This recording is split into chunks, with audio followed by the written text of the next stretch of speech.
Hi mga idol, magluluto tayo ng tinolang manok na native.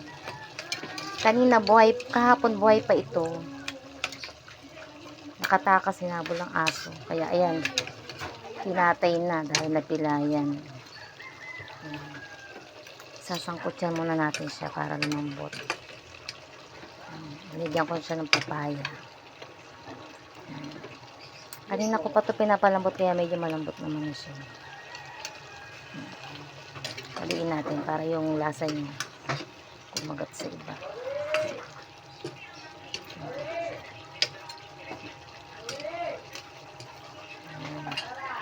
Tapos lagyan natin siya ng tubig. Pakuluan natin. Pag kumulo na siya, lagyan na natin yung dahon ng sili.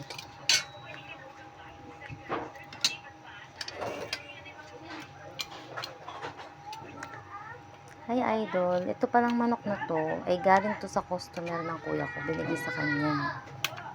Ngayon, nilagaan tatay, kinulong niya, pinapakain niya kaso nakatakas, sinabol ng aso namin, napilayan.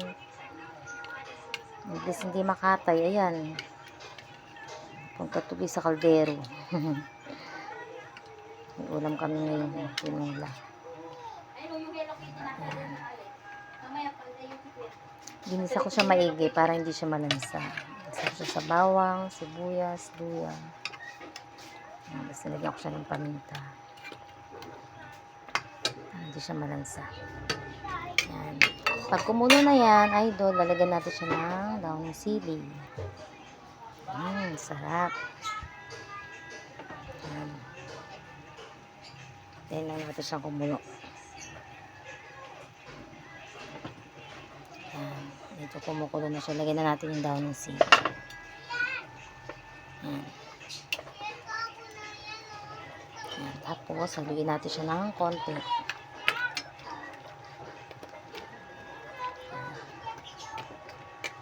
Dapat matulog ka na ha. Para mamaya na rin.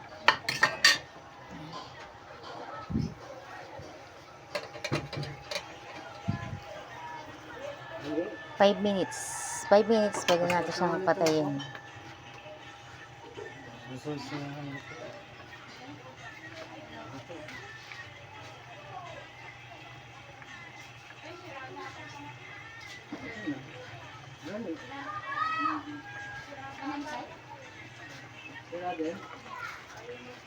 Ayan, mga idol, kumukulo na siya.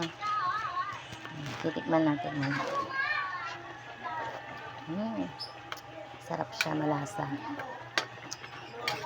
Mas malasa pala ang manok na native kaysa yung manok na nabibili lang sa palengke.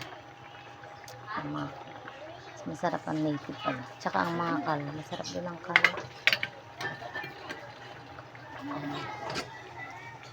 Idol, ito na ang tinolang native naman.